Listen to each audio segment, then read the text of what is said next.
Halo, selamat datang di channel Ruang Taktik. Di video kali ini saya akan bahas lanjutan dari video tactical review Manchester United kemarin. Dan yang paling banyak di request teman-teman, apa itu? Yep, bagaimana atau apa taktik yang digunakan untuk memadukan Pogba dan Bruno Fernandes. Sebelumnya, saya mengucapkan terima kasih buat yang udah request atau saran konten yang akan dibahas. Akan dikerjakan satu-satu ya, terutama yang paling banyak di request seperti video Pogba x Bruno kali ini. Kita tahu dari video sebelumnya bahwa formasi yang sering digunakan adalah 4-2-3-1. Sebelum bahas lebih lanjut, saya akan jelaskan tahapan untuk melakukan analisis dengan metode yang saya adopsi dari Mourinho bersama Villas-Boas di Chelsea. Metode ini lengkapnya saya tulis di ruangtaktik.com dan saya gunakan sebagai dasar analisis karena sangat runut dan memudahkan prosesnya. Ada 3 fase tim dalam menyerang atau memegang penguasaan bola. Fase pertama di belakang, fase kedua di tengah, fase ketiga adalah fase terakhir yaitu di depan sekaligus ada fase finishing di sini. Ketika membangun serangan dari bawah, tim yang memegang penguasaan bola harus bisa melewati fase pertama untuk lanjut ke fase selanjutnya dengan umpan-umpan pendek. Ini kalau mau build up dari bawah ya, short build up, nggak direct, nggak langsung ke fase 3 atau umpan lambung. Apalagi saat ini klub menerapkan high pressing, maksudnya lawannya, yaitu dari goal kick udah di press. Agar bisa melewati fase ini dengan build up memainkan umpan-umpan pendek, dibutuhkan pemain yang nyaman dengan bola atau punya resistansi pressing yang tinggi. Nah, inilah salah satu alasan taktik Solskjaer memasang Pogba sebagai double pivot bersama satu gelandang yang lain. Ini juga yang jadi alasan kenapa tim-tim sekarang mencari back-back yang bisa bermain di belakang atau disebut dengan ball playing defender. Nah, musim ini kan MU beli Harry Maguire. Nah, itu salah satu alasannya untuk membangun tim dari belakang atau build up dari bawah. Kemudian Pogba adalah penghubung dari fase 1 ke fase 2. Saat lawan Chelsea di awal musim, Pogba sudah menunjukkan kemampuannya dalam membangun serangan dari fase ini. Dengan kemampuan Pogba dalam melewati lawan, first line pressing atau garis awal pressing lawan ketika melakukan high pressing itu bisa dilewatin. Nah, di fase kedua menuju ke fase 3 ini ada masalah. Kita tahu, di kanan sering diisi winger murni, yaitu James, yang menyerang area di belakang back. Di kiri juga sama, tapi Rashford punya kemampuan lebih untuk cut inside ke tengah. Di video kemarin udah dijelasin ya. Juga Rashford bisa drop untuk meminta bola pendek dari Pogba. Disinilah masalahnya. Hanya di kiri yang bisa drop untuk meminta bola pendek seandainya Pogba kesulitan memberikan spray pass long ball atau memang nggak ada opsi untuk dikirim long ball. Sementara di tengah, ya, kita tahu di tengah atau posisi nomor 10 diisi siapa. Sebenarnya, influencer Instagram ini beberapa kali terlihat cukup baik dalam positioning. Tapi, setelah positioning tepat, visi Lingard masih sangat kurang. Di klip ini terlihat bagaimana Lingard yang sudah memiliki ruang kosong di belakangnya nggak aware. Body orientation-nya saat menerima dan mengontrol bola juga membelakangi gawang. Umpan ini terlihat nggak tepat memang, tapi nampaknya James sengaja memberikan umpan yang nanggung agar Lingard balik badan. Tapi ya gitu, dibalikin. Nah, beda kan? Memang terlihat simple, tapi ini salah satu yang bikin Man United nggak bisa melakukan progresi di fase terakhir.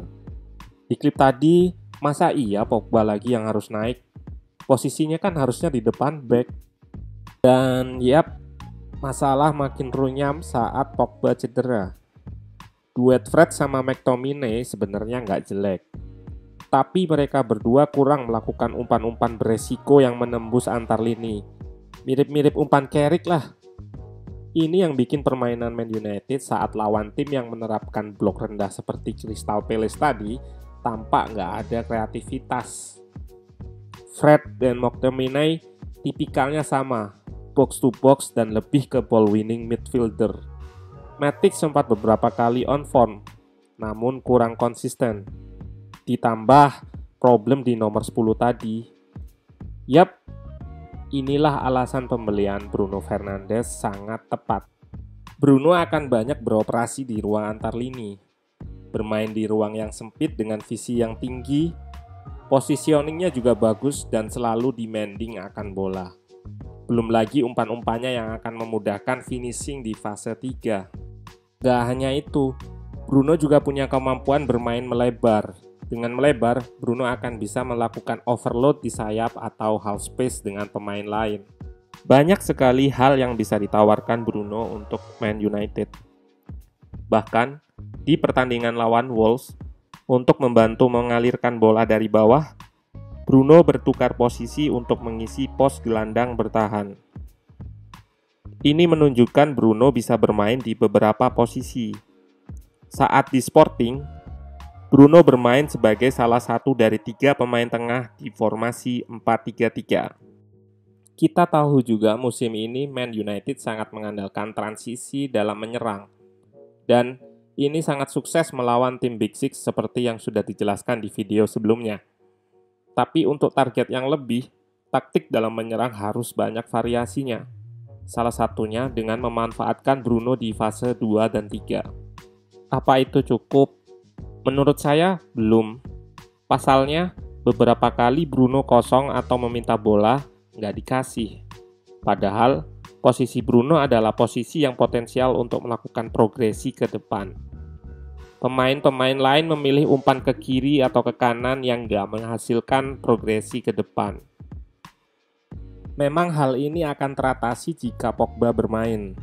Namun, mental pemain lain harus lebih progresif dalam mengalirkan bola.